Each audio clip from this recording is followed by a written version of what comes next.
Hello, good evening. Welcome to Insight Sports Talk with your host, Joanna Rosselli, alongside my amazing friend and co host, Ed Cole.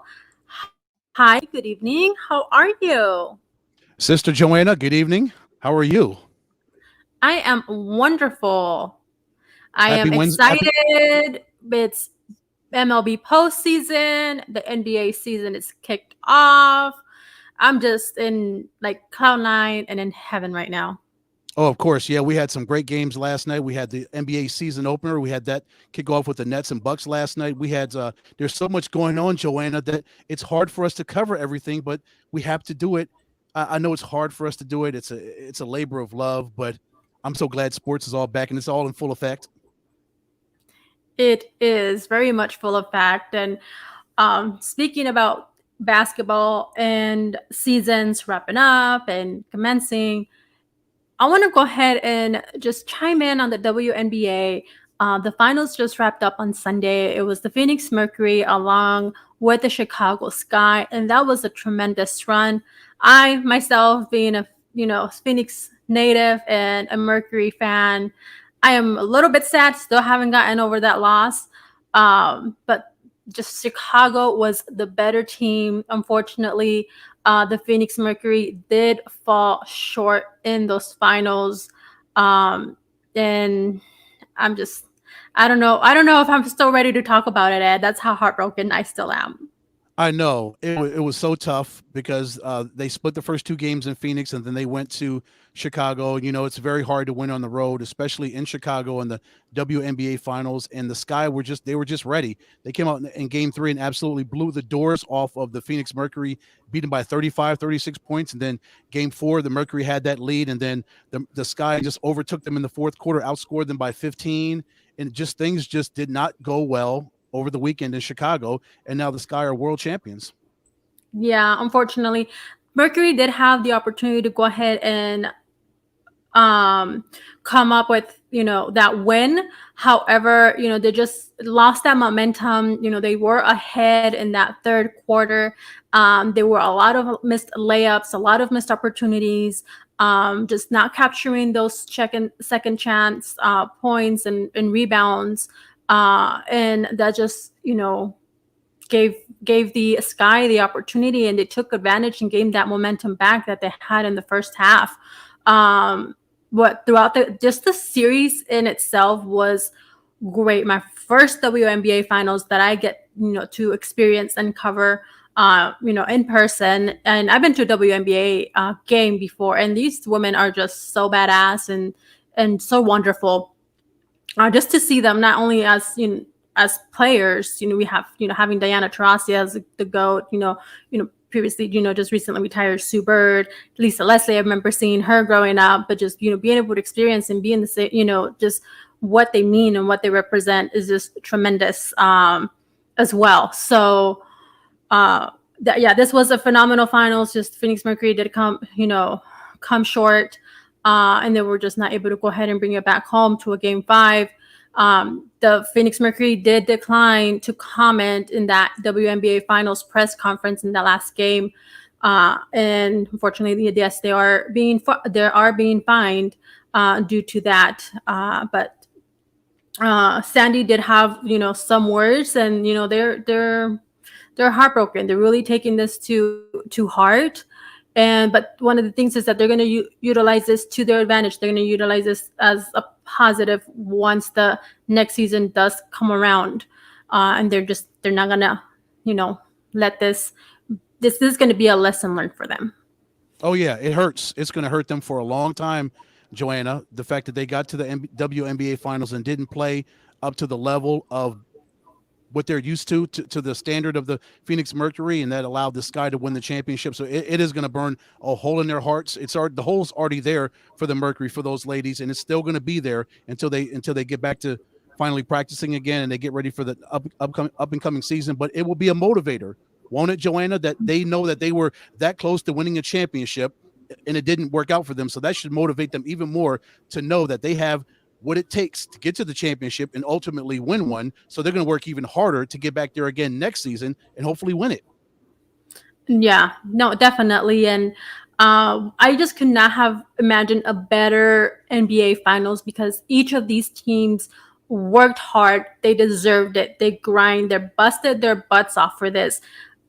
Candace Parker, Kalia Copper, and just to name a few of the Chicago Sky there. Yeah, Alec Quigley. Oh, Quigley, Vandersloot was just a fire force. There was just no stopping her once up and down the court. And one of the things is the Chicago Sky saw the Phoenix Mercury, and they have their playing styles. I saw that they can be very similar.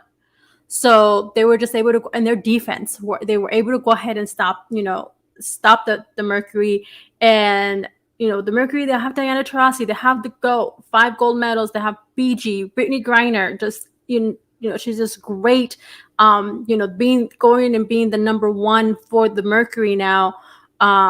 Seeing Skylar Diggins Smith, just like all around, these just women are more than deserving to be a part of these WNBA finals. Could not have imagined it to be any better. And I think just not only as a sports fan, but also as a media person as well, and someone who just follows and loves sports, I think just being spoiled, and especially here in the Valley, super spoiled with the Phoenix Suns, being part of that same franchise, you can say, and the Phoenix Mercury going to the finals and to a championship, experience, and something that hasn't been done since the LA Lakers and the LA Sparks since 2002. Right now we have, also the great football season that we just experienced, with the Super Bowl. And now going into this season, week 6, is just so much greatness is happening in sports. I feel like we're just being spoiled and not only overall, but also just here in the Valley. Oh, it is. It's really incredible because we're in the midst of the playoffs. We got the ALCS and NLCS going on right now. As you mentioned, the WNBA finals just wrapped up. The Arizona Cardinals are 6-0, looking to go 7-0 this Sunday against the Houston Texans. They're playing really well. And of course, as you mentioned, the Suns are about to tip off their season tonight against the Denver Nuggets to tip off the defense of their Western Conference championship. So there's so much excitement in the Valley, not just nationwide, Joanna, but if we take a micro view and bring it to Arizona, there's so much excitement when it comes to sports here in the Valley of the Sun. Yeah, definitely. I don't know what I'm going to do once, we're not as spoiled with all of this amazingness. I don't know if that's a word, but I'm making it a word. In sports right now, like we have Boston Red Sox, my Boston Red Sox. They're freaking kicking butt too, and I don't know. I can have it be. I don't know what more I can ask for. I know what more I can ask for, but I'm not going to jinx it. Because then it probably would not happen. So let's not do that. I can guess what you're really thinking that you really want to ask for. You want to ask for Don't Red say Sox. it. Oh. Don't want to jinx it. But yes, that is where you were going with it. And yes, that's what I would like to happen. Okay, we won't say it though. Yeah, well, we mentioned it in our last show as part of my predictions for the MLB and the World Series and have occurring this postseason, what the outcome what I would want that to be. So we'll just leave it at that. If you're curious to know what that is, go ahead and listen to our previous episode.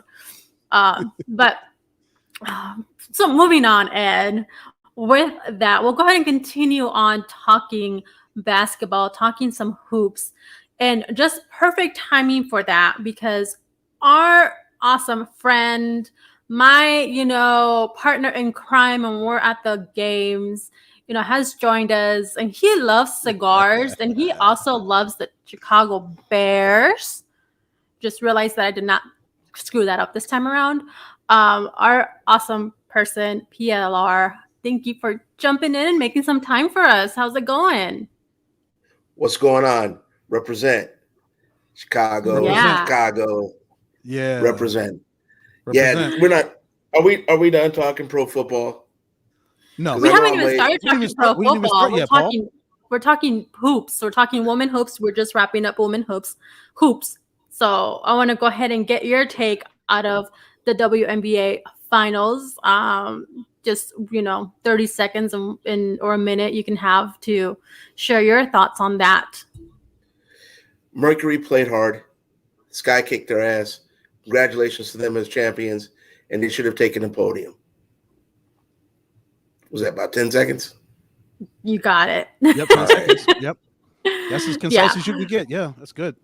Yeah, pretty much sums it up. So, but perfect timing because we're talking one of your favorites, hoops and NBA. And I want to go ahead and just kick off with talking some Suns here before we dig into, all the other awesome news that we have and a little bit of that continued drama.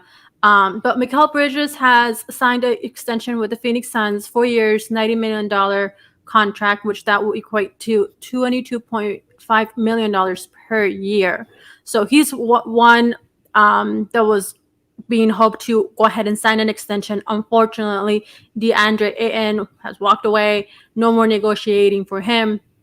So that we don't know what's going to happen from there.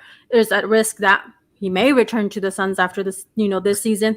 He may not. He may become, be able to go anywhere that he pleases. He's asking for the max in his contract extension with the Suns. So what's your thought on this, PLR? I know you're a little bit more into hoops. I want to go ahead and get your take on this. What's going to be of DeAndre Ayton? Is this going to be maybe some type of a distraction for him, or would it cause him to not be as focused this season around because he didn't get that extension? If he's not as focused, then he doesn't deserve the extension, because this is still a business, the way you play. So he can do one of two things. He's still under contract, and you have to sometimes go backwards with deals. And yeah, I understand that you want to get him done, but because he's your draft pick, you can still max him out. What you have to be careful of is these other contracts coming up. So believe it or not, I'm not going to kill Sarver for this one, because Ayton still will get more money with the Suns than he will going anywhere else. And if I'm not mistaken, I could be wrong in that, and you can ask your guest. I do believe he's still a restricted free agent at the end of the summer. And so if that's the case, the Suns have a right to match anything that he's offered. Plus, they're going to max him. You have to do contracts in a certain order so you can get as many people paid as possible. Once he maxes out, your cap changes. So, yes, I believe he's going to max. Yes, I believe he wanted the extension early, but sometimes it doesn't work out that way. Now, I think it says a lot about him as a young man, because if he comes out and he does not ball out this year, that's a regression, and it makes you say, wait a second, why should we give him the max? See, here's the thing. You have to no one leaves after their first deal, no matter what, because no one can pay you as much as your home team. Even if you go back to Porzingis, he forced his way out of New York in a trade so that way he could still max out in Dallas. No one walks away from their max money. There's not enough hurt feelings to walk away from max money coming off your rookie deal. So I believe he'll still be here. The person that worries me the most is Cam Johnson, and no one's talking about him. If Cam Johnson has an incredible year, how can they afford him? Because they just paid Mikal. Down low, they just paid my man they just got from Philly. I don't know why his name is this, Landry Shamet. You're going to end up maxing Ayton. Book is under contract. Cam Payne's under contract. And CP is under contract. That's when you start getting into running out of money. So you've got to do deals in a certain order to structure how they come off the books. So everyone is kind of have their hands up in the air like, oh, my God, they didn't max Ayton. What is he going to be like? Ayton's going to come out and ball, because he's going to put the pressure on the Suns to say, look, this is what I told you. Plus, real quick, and Ed, I know you'll definitely chime in on this. let's be honest. Even though I'm an Aiden guy all the way, the beginning of last year, he wasn't like setting the world on fire. That switch kind of turned on as the season moved on. The year before, he was suspended in the bubble season for 25 games. The year before, in a different system, he kind of looked lost as a rookie. So I'm kind of with the Suns on this one. Let's see it for a whole season, and then you'll get your money. And rarely do I say that. If they would have maxed him, I would say great. But they didn't, and I can understand why a little bit. Paul and Joanna, I agree with you, and I agree with the Phoenix Suns for not pulling that move. And it's all about track record, right? Because you just laid it out, Paul. What happened last year with his 25-game suspension, with his slow start last season, and then he ultimately picked it up and played phenomenally in the NBA Finals. But Robert Sarver is sitting there watching, and he's saying, "Okay, I have not seen enough from DeAndre Ayton to say he's worthy of $173 million over 5 years." And I applaud him for that. For now, if DeAndre would have balled out this season and last season, one of the centers in the NBA, yes, I'd say he would have been worthy of getting paid. Then I would say, yeah, DeAndre, go and get your bag. Get that bag of loot. But he has not shown that he is worthy of $173 million. Now, what could happen after this season? He could become a restricted free agent, Paul, or he could sign a qualifying offer, and then after next season, he could become an unrestricted free agent, and then all bets are off. He could leave. Phoenix could forget it because he'll probably be gone. I don't know if they would even match whatever other team would throw him the amount of money, but bottom line, I'm glad that Robert Sarver did not pull this deal because he feels in his heart that DeAndre Ayton is not a max player. Here's the thing.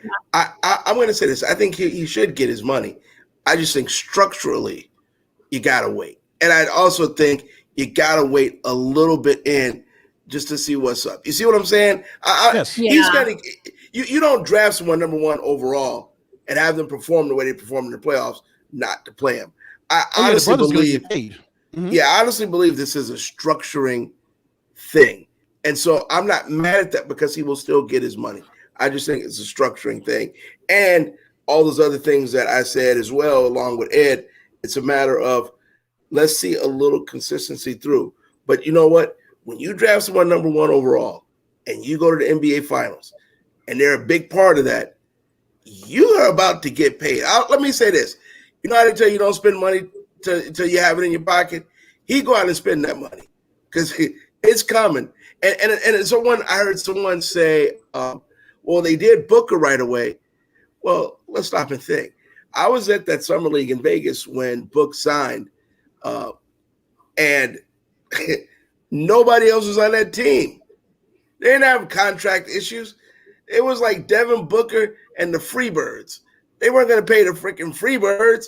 So it was easy to go ahead and max him out at that time because they didn't have other deals because they weren't a winning team. There were no other deals that you had pressing that would hold anything up in terms of structuring contracts. So it was a whole different situation.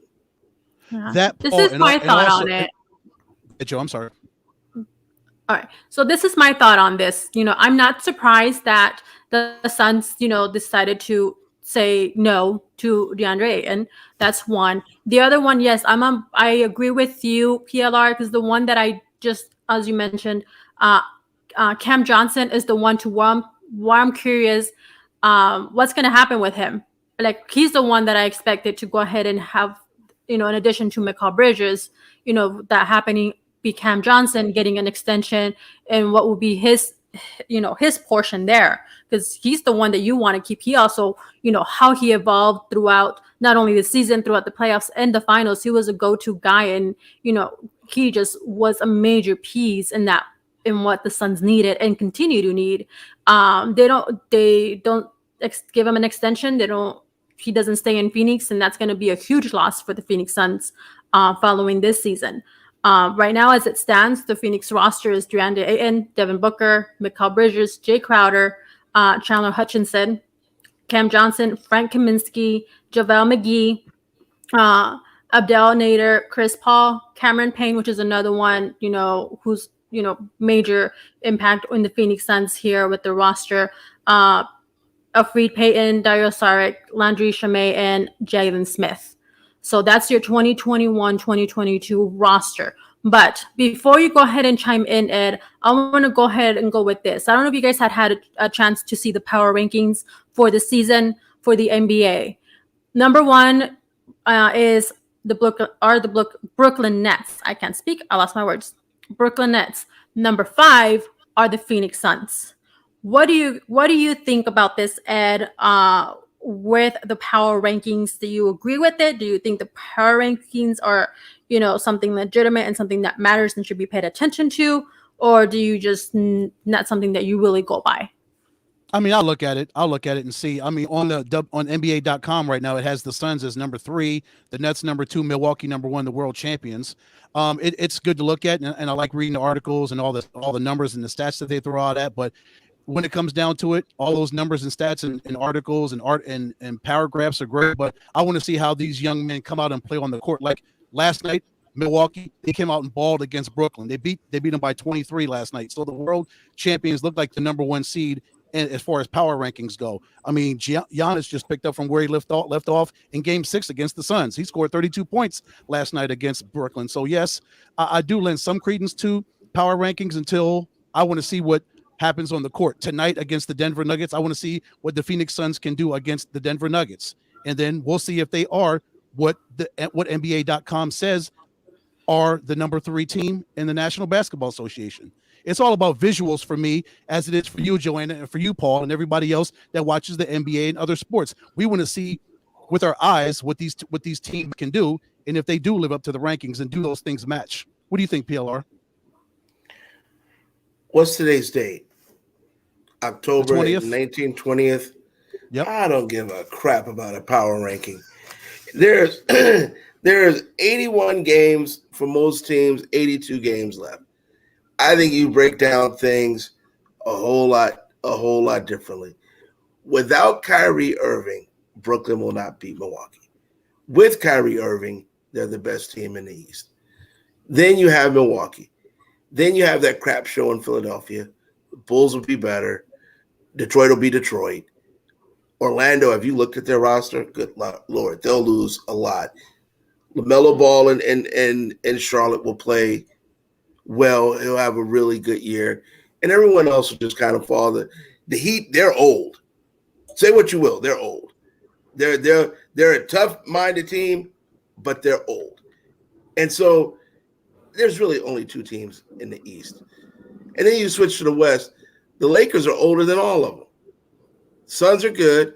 They're healthy. They're young. They're coming off a good year. Denver's second best player is hurt. Houston's young. Golden State, they're old too. If we're just being honest, they're an older team.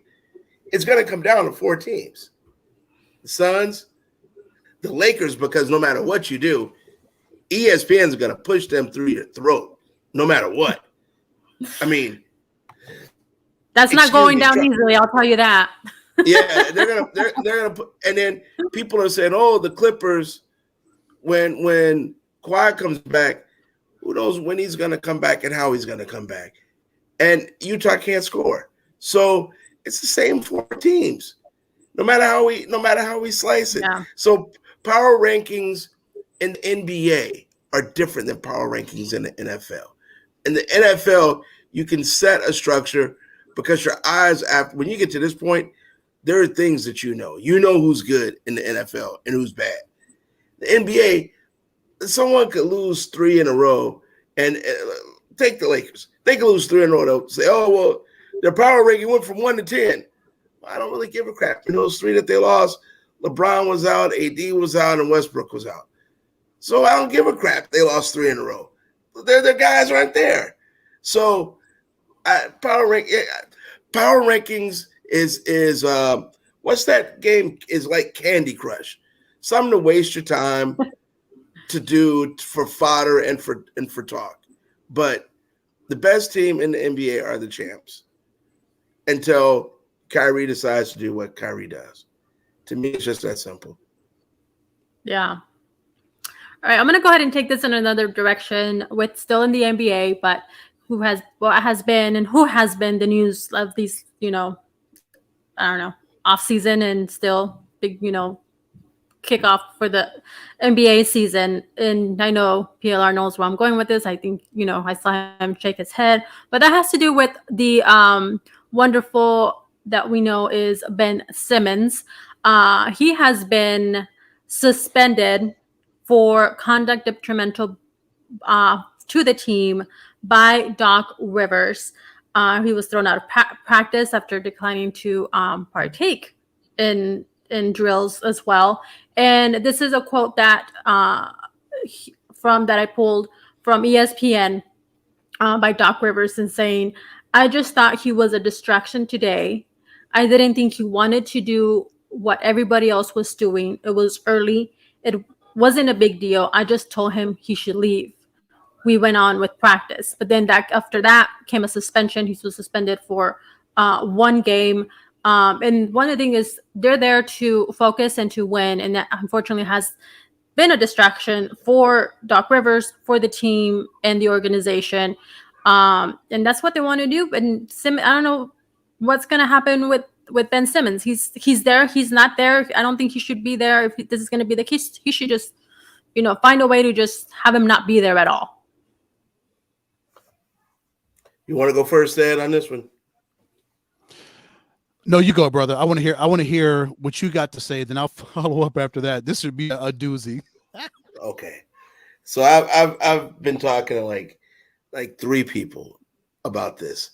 A couple in the press in the Philly area, and another one that used to play ball for the Sixers. And it's really just as simple. This dude is doing Marshawn Lynch. He's back there so he gets his check. He's gotten advice to go back because if he stays away, he won't get paid. Now, go ahead. I'm sorry. But Paul, he hasn't gotten paid since he's reported to the team. He's lost the game check. He's lost checks because he hasn't played in the preseason. He's going to lose a check because he's not playing tonight in New Orleans against the Pelicans. So he's doing the reverse of Marshawn Lynch. He's not getting paid. He's not collecting that check. I got that, but they're not going to keep suspending him for games because the NBA PA will file a grievance. So if he's there, he's going to eventually get paid. The NBA, unlike the NFL, I keep comparing it to, is different. When you have a star that wants out, get them the hell out. It's really just that simple because you cannot keep him around.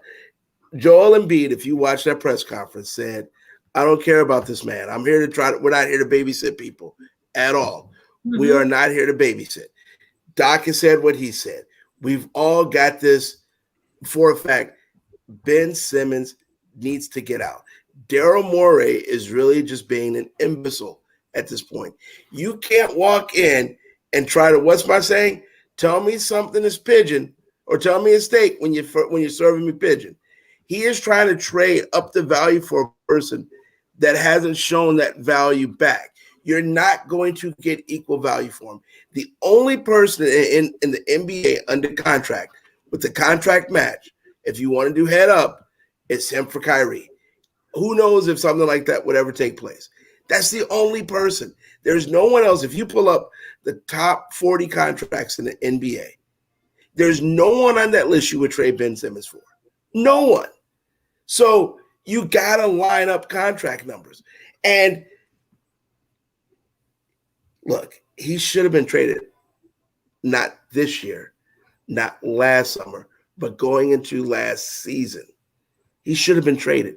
He requested a trade. See, Philadelphia is also pulling the old okie doke and making it seem like they didn't know he wanted out until late last year.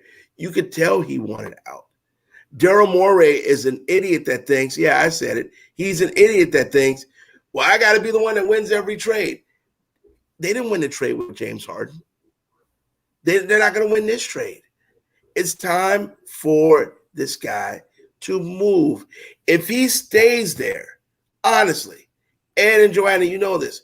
If he stays there, he's a malcontent for the rest of your team. No matter what happens, Philadelphia can win their game. The first question is going to be, what was it like playing without Ben tonight? If they lose, would Ben have helped you? And that's going to go on as long as he's there. Mm-hmm. It is time to take that stress off your players that are in the house as a GM and get him out of there. And I don't know if you guys saw this, but look at some of the tweets in Philadelphia. And you know that area. Philly fans are not nice at all. And Philly media is not nice at all. There's seasoned reporters. They're not even calling Doc Rivers Doc. They're calling him Glenn.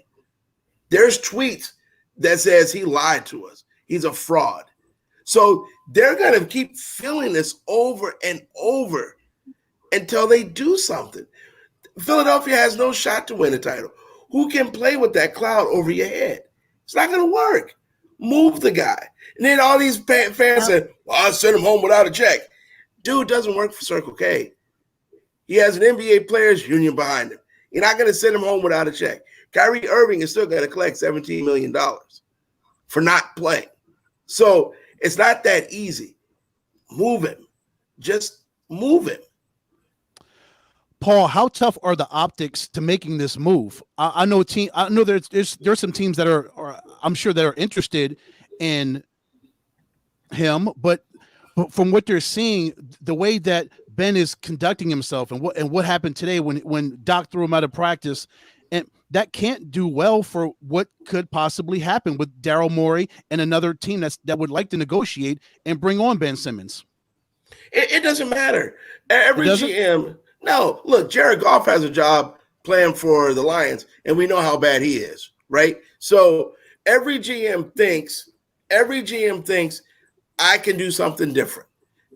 Let him get in, let him come with me, and we'll be okay, right? So he's a malcontent in Philly. That doesn't mean he's going to be a malcontent somewhere else. Do you see what I'm saying? So let me ask you this: no matter what he does, let's just say he's the worst person in the world, right?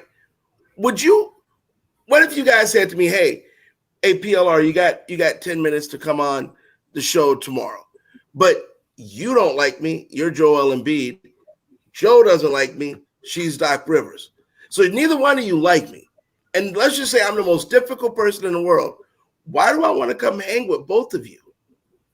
If neither one of the people that should be vested in my interest, no matter how selfish and how whiny I am, but I know that one of them is saying one thing with the forked tongue, Doc Rivers, and the other one is saying, hey, look, Ben's my guy, yada, yada. Then the next saying you're saying, well, we got rid of Jimmy Butler to keep him, to make him happy. Okay, well, I don't care about this man. I'm trying to – okay, so they both need to just come out and say what they really feel because they've said it. But they keep flip-flopping back and forth. And now Ben Simmons, put yourself in his shoes. Yeah, he's done everything categorically wrong. But the two most important people on this team has basically said they don't want you around. Why would he want to be there? So that ship that goes both ways. It's not just one person. So his boss doesn't want him there. His other boss is trying to trade him for more than he knows he can get. And the best player on the team has basically said, look, we've catered to everything you want. I'm tired of it. So do whatever you do. I'm not here to babysit you. You tell me how that works. Look, when a divorce is divorcing, sometimes you just got to go with it. It makes no sense to stay together for the house or the kids or the bills. Sometimes you just got to go ahead and get divorced. They need to just go ahead and get divorced. They're over here living in separate rooms in the big house, using separate bathrooms, driving separate cars, one parking on the street, one in the garage, and neither one of them like each other anymore. It's time to go. So make it happen. Make the move. In for a very messy divorce. Yeah, it's asinine. The whole situation's asinine. Kid can play, can't shoot, won't shoot, but he can play. Let me ask you a question, Joe. How many NBA players you know make the All-Star game that can't shoot?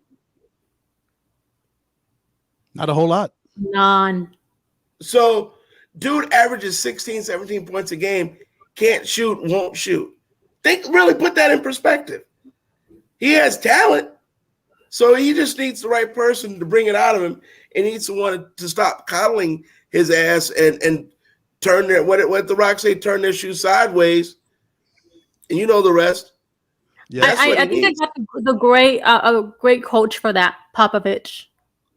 No, Pop doesn't want No? that headache as he's No, retiring. Pop's too old He for would that. set him He doesn't have straight. time for that. No, No. Pop ain't gonna deal with that. Plus, Pop ain't got time for that. honestly, I believe Becky Hammond's gonna take over that team when Pop steps away, and he's not gonna do Becky like that. He really isn't. No. Nope. So, hey guys, I appreciate you letting me hang with you. I don't have it with me. I have a new trophy. Oh, you got It's We a have a trophy. new one. We have to Oh. bring Yeah, it along next time and display it and show it off. Yeah, it's a little one. They don't give the coaches trophies in this league. They only give them to the players. So I got to go to Paul Jr.'s room and take it. He has his little lineup of trophies there from. So we won another championship. That's good for That's that. how we roll. Congratulations. There appreciate you it. go. That's Very all. much well deserved with all that That's hard work. That's how you roll in the Richardson household, right? And Nothing but time to get champions. these individuals back on. You know how we get down. No sleep. No sleep. Never. When you sleep, people pass you by. Sleep is the I cousin of know when death. you say the word nap, and which you very rarely mention that, and I know when you say the word nap or sleep, to me it's like PLR is not feeling good. What is wrong? I actually got What's it. wrong I with the world? actually took a nap. I took an 8-minute power nap. Recharged, ready to go. Yeah, 8 minutes. But that's how he hey, stays y'all, alive. exactly. Hey y'all, I appreciate you very much. Enjoy the rest of the show. I thank you for having me on tonight. Thank you very Thank you, much for brother. joining us. All right, now. Appreciate Holla it. at y'all. All right, bro. Later. Bye. Love having him on. PLR from the Oh. Sports Cave. Make sure you follow on Instagram at the Sports Cave. Cave is with the K, and then also on Twitter as well at the Sports Cave. Cave is with the Cave. I can't say it as well as he can, but I know he had to bounce, so I thought I would share. And yeah, tune into the Cave Show as well every day. But I want to go ahead and leave it at that with the NBA. And I want to go ahead and talk. My favorite of all is the MLB postseason. And Yes. I am in like absolute heaven, as I mentioned earlier. I want to go ahead and start off with the NLCS. Talk a little bit about the Atlanta Braves and the Los Angeles Dodgers. Right now, Atlanta does lead the series 2-1.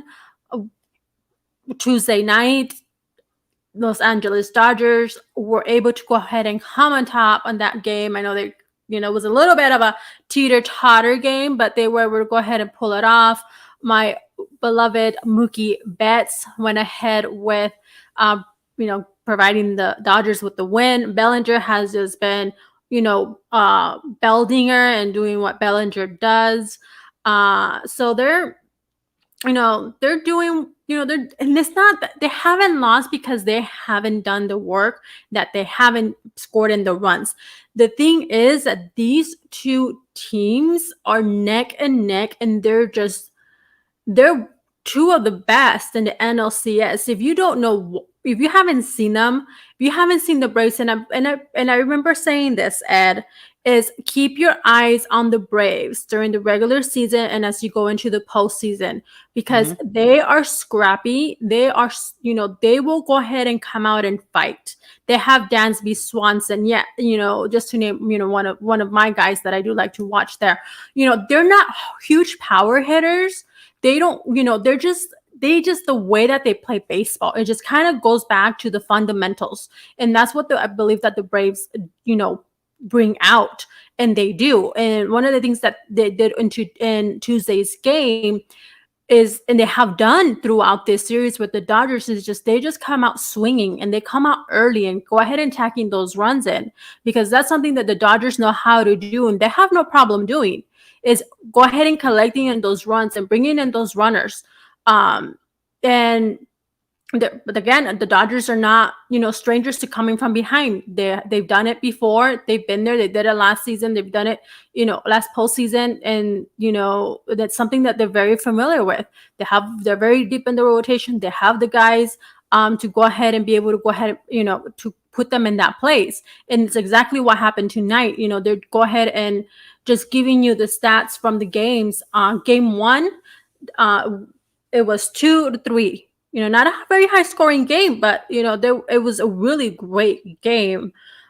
Each of these have been great. The Dodgers and the Braves on Tuesday, not Tuesday, I'm sorry, game 2, Sunday night.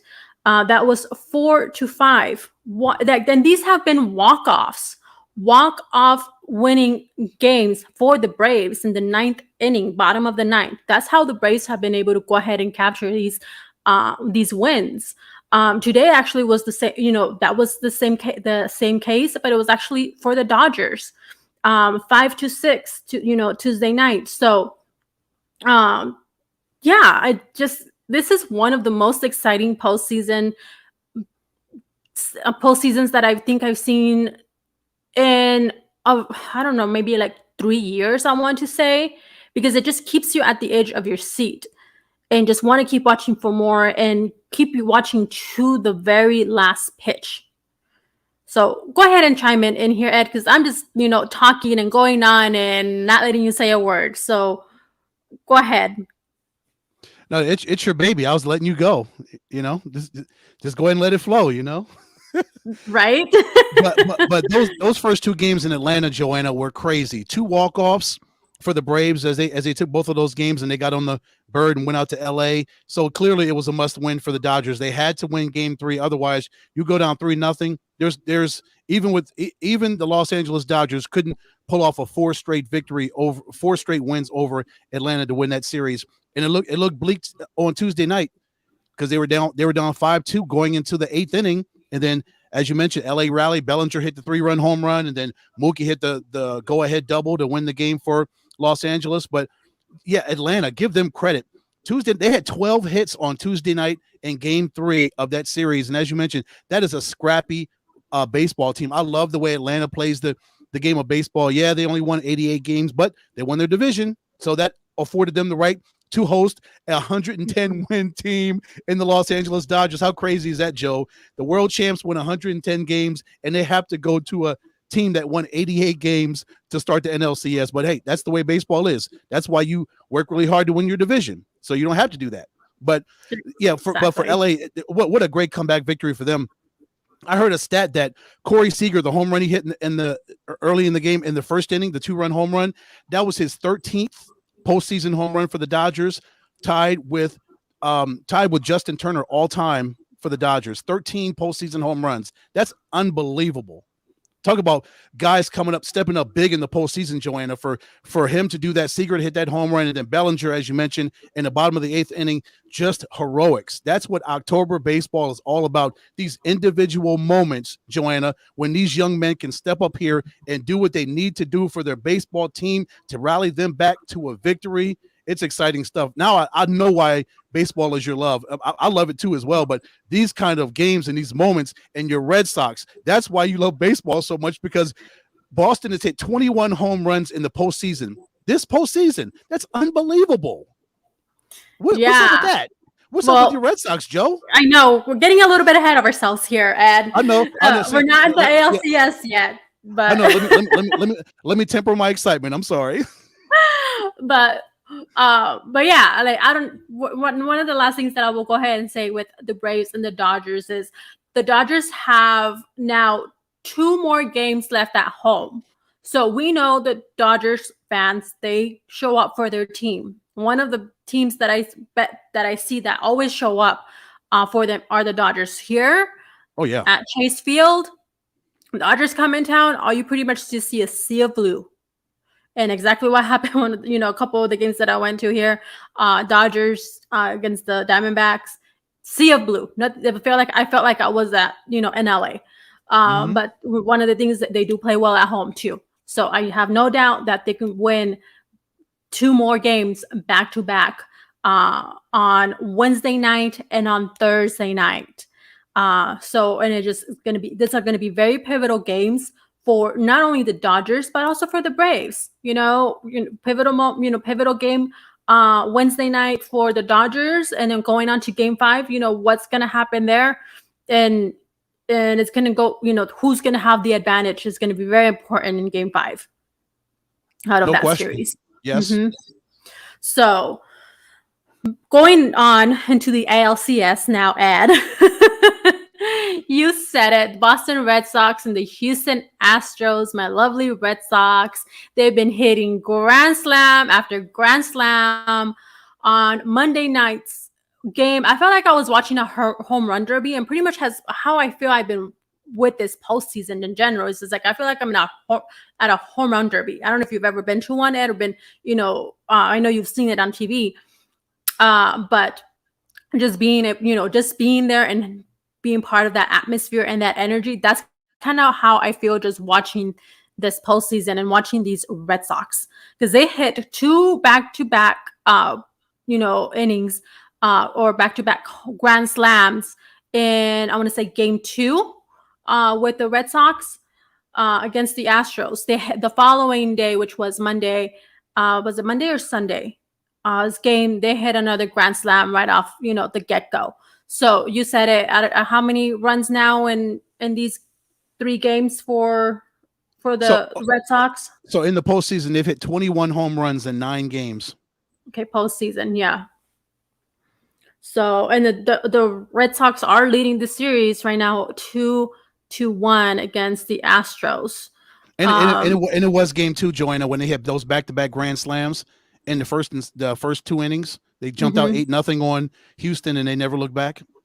Yeah, they're playing. They're playing well, and that's one of the things to just go ahead and tack in those runs as early as possible. And it's just it was game 1 was 4-5. Astros won that first game in Houston. Game 2. 9 for the Red Sox, 5 for the Astros.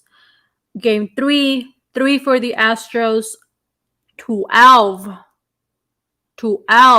for the Red Sox. 12. 12. That was where I was watching a freaking home run derby.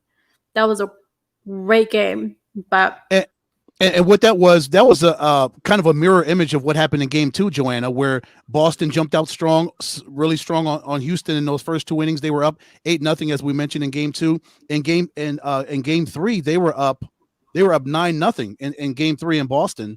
So they got off to a quick starts with their batting, and of course their pitching was really well. They held Houston to 5 hits in game 3, just 3 runs, and Houston didn't help themselves with 2 errors. So it was their hitting and their pitching, which has them in a 2-1 series lead so far. Yeah, right. And then the series did kick off in Houston. So that, there it was, they broke, they were even, they broke even there. They're on to Boston, where they are currently playing 3 games at home. And, just like the Dodgers, the Red Sox fans are just as equal, or if not, maybe even more. Don't want to say chaotic, but just more passionate.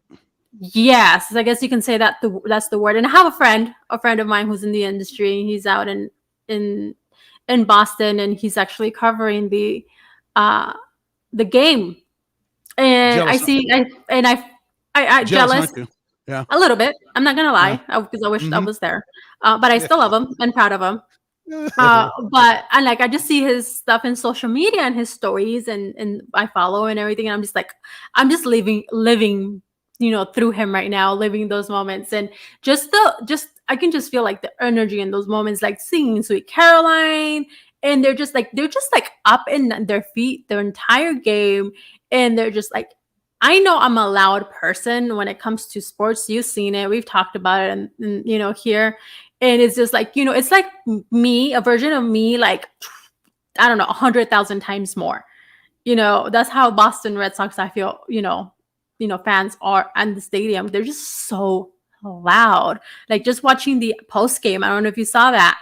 Just watching the post game, with A-Rod and Papi and Big Papi and all the guys, and it's just like you can barely even hear them because how loud they are. I freaking love it, Ed. Sorry, I went off on a tangent, but this is the energy of the postseason. And I mean, compared to what we had last year, when we had barely enough fans to fill up those stadiums. In last year's postseason, you remember how desolate those stadiums looked. It was so barren because there were no fans in there. But now we've got full houses in Boston and Houston and Atlanta and Los Angeles. We had 51,000 last night in Los Angeles at Dodger Stadium. It is great to have the fans back in the house, and it just adds that much more of an atmosphere and excitement for these games, Joe. It definitely does. I'm like oozing with excitement. But even more excitement, I want to go ahead and get into and go on to the NFL. I want to go ahead and just real quickly, because I know we're like up against the clock here, Ed. I want to go ahead and just touch on the good, the bad, and the ugly. And then I want to talk also a little bit of Arizona Cardinals as well. But let's go ahead and lead off with the Cardinals real quickly. They are the last team, or the only team that remains undefeated in the NFL. They've improved their record 6-0, and then this comes in the first time since 1974. And they had a 37-14 win against Cleveland Browns on Sunday. So they've been scoring 30 plus points, in these last 4 games, and allowing 20 or less points. And that's, and that's in 2021. So Kyler Murray has been the talk of MVP now. That that can possibly be occurring here. They'll be playing the Texans here on Sunday. Expected, and should be a win for the Arizona Cardinals to extend their record. Their record to 7-0. But the following week, Thursday Night Football, my beloved Packers, we come at a crossroads, and that's going to be a great game because Aaron Rodgers is proving me wrong thus far. He has proved me wrong, just like I said, I hope he would. And they are right now holding a record of 5-1.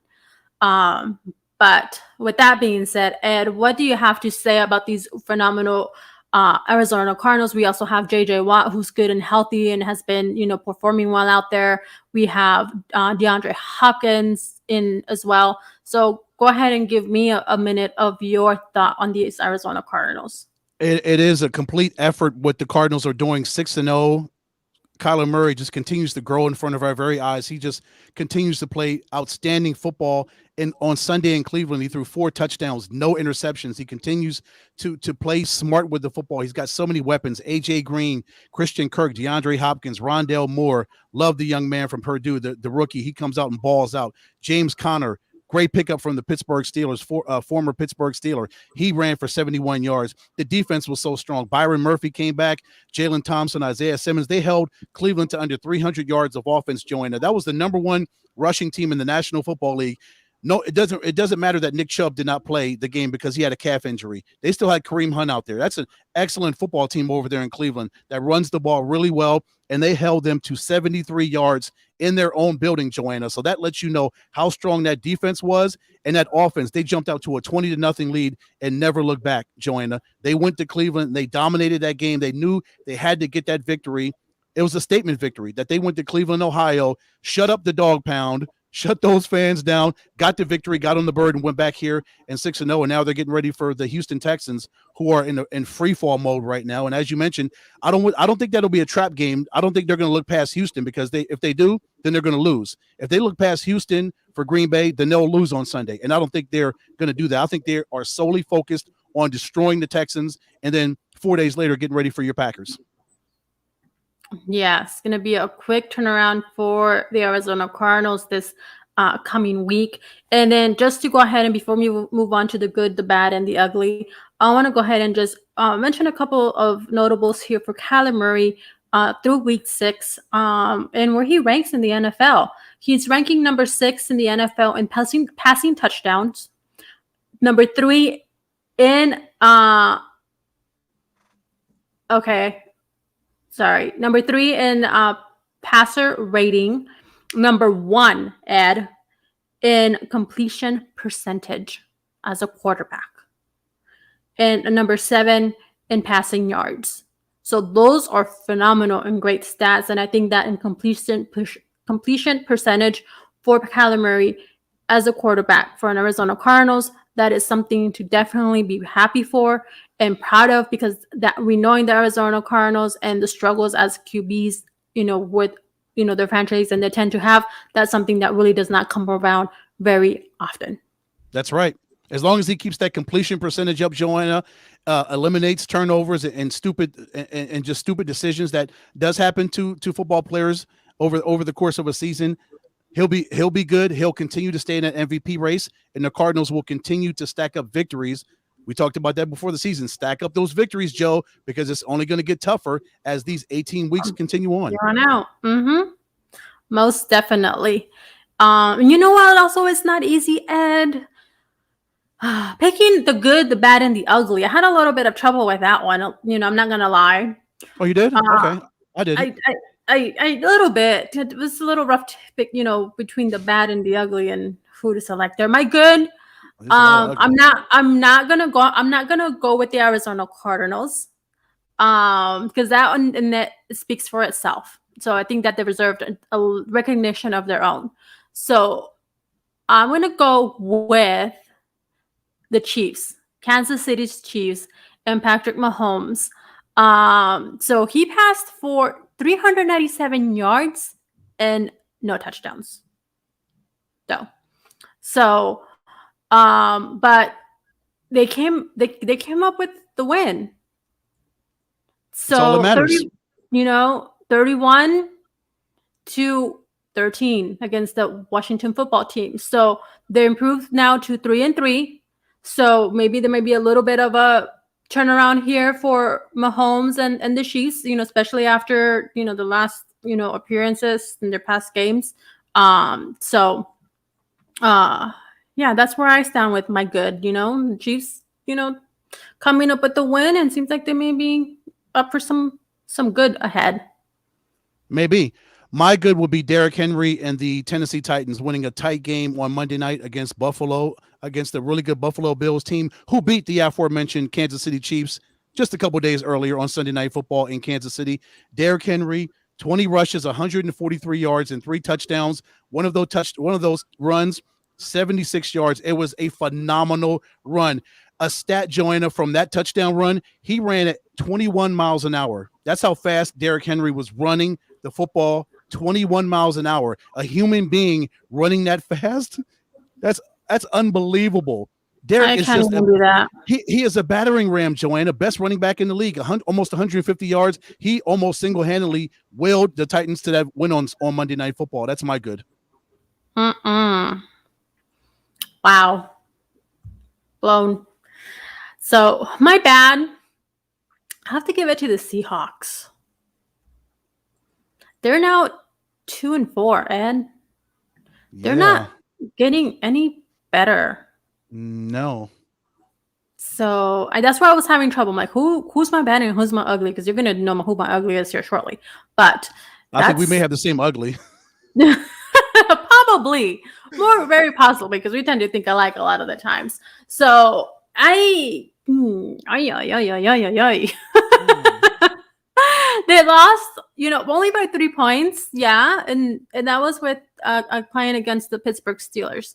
So, which they are not, all that great either. But I don't see very much of a positive coming out of the Seahawks this season, I will say, Ed, because I know they've had their struggles and they continue to struggle. And I don't know that that's going to change anytime soon. Yeah. My bad would be the Miami Dolphins going to London and losing to the Jacksonville Jaguars, a previous 0-5 football team, letting them kick 2 field goals toward the end of the game, a 54-yarder and a 53-yarder, as Jacksonville rallies back to win their first game of the season. Miami losing to a winless Jacksonville Jaguars team in London. That's my bad. That they let Jacksonville come back and beat them. That's where I was having trouble with. That was another one that I looked at and I'm like, ooh, who do I go with? Yeah. Ugh. Yeah. Ouch. Let's go ahead and do the ugly. My ugly are the Detroit Lions, the opposite of the Arizona Cardinals, with a record of 0-6. They lost against the Cincinnati Bengals 34-11. I don't know if you can get any uglier than that, Ed, with the Detroit Lions, and it's just I don't know that I can say anything more after that, Ed. This is really hard because it just makes it even. Well, it is called the ugly, right? Yes. So Jared Goff, 202 yards, 1 interception. I've So got you one can't- uglier. I've got one uglier than that. I've got the New York Giants at 1-5, losing by 27 at home to the Los Angeles Rams. They were Ugh. 4 for 15 on third downs. Daniel Jones, 242 yards, 0 touchdowns, 3 interceptions, Joanna. Just Yes. less than 300 yards of offense. They ran the ball. They had 60 yards rushing. I know they were missing Saquon Barkley, 60 yards rushing at home. On a day when they honored one of their greatest, Eli Manning. They put him in the Ring of Fame, and Ouch. they That is ugly. went out there and lost by 27 at home. Ugh, It's ouch. ugly. Yeah, but yeah, but the Lions had like almost about half of that in rushing yards. So that's even uglier. And I was going to throw out the Chargers losing by 28 to Baltimore, going cross country and getting beat 34-6. That was ugly for the Chargers. Ugh. So you have two uglies then. And then we could have thrown out the Texans losing by 28 to Indianapolis. That's another ugly. That's what I was saying. It was not easy. No, it wasn't. It's not easy to go ahead and select out of all of these. I'm like, of course, have to select one. Mm-hmm. But I don't know that it can get any worse than going 0-6. Yeah. Will this week be the week for the Lions? I don't know. Let's see who they play this week. They're at the Rams. No. Well, they have one. Will they at least win one game this season? Not in week 7. They're not going to win. Well, I'm not. Yeah. Well, we established that. Yeah. Nope. But yes, looking forward to game. I'm already talking game 7. Goodness sakes, my mind is in baseball. Of course, obviously. Looking forward to week 7. Definitely, I'll be glued to my TV on Sunday, as I have been for the last couple of weeks. So, very, very exciting week of sports. NBA kick off their season, postseason baseball, NFL, college football, which I know we haven't dabbled into, too much lately, which we have to go ahead and do so. We have my Bulldogs commencing here shortly with the NCAA basketball. So, yes, very, very excited. Super excited. Yes. I think that's an understatement. We know that. But but Ed, we ran out of time.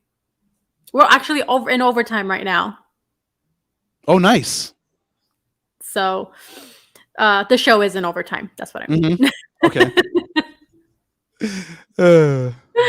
But before we go and wrap up the show, do you have any last comments, thoughts, anything you want to share?